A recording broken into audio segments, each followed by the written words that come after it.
If you've got a simple Arduino project that uses only a few pins, you might be able to shrink it down to a single small chip.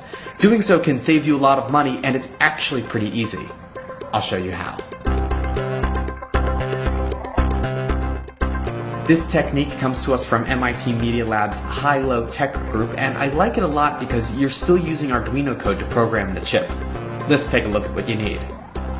An Arduino Uno or 2.9 to act as the programmer, an ATtiny 45 or ATtiny 85 chip, they're cheap, about $250 each, a 10 microfarad capacitor, a solderless breadboard, some jumpers, and whatever components you'll need for your project. I'll assume you already have the Arduino IDE installed and you're already familiar with how to upload sketches to the board. Start by downloading the additional hardware support files from the High-Low Tech group site.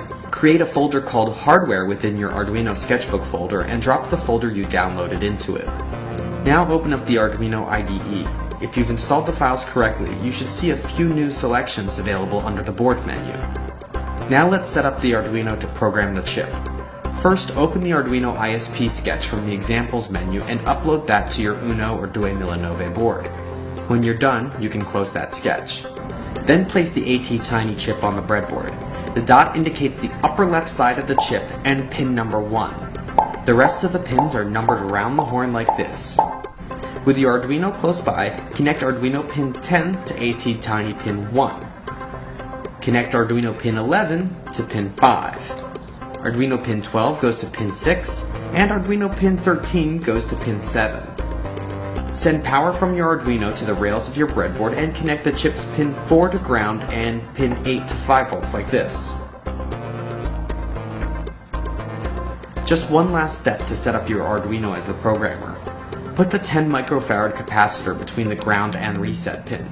Remember that electrolytic capacitors like this one are polarized, so the negative side must go to ground.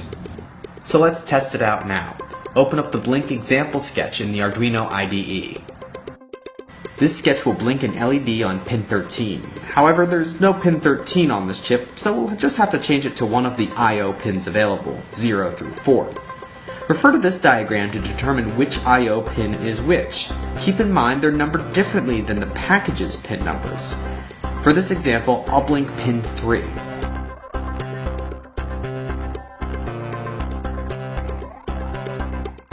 Make those changes and select the appropriate chip from the board menu with the Arduino as ISP.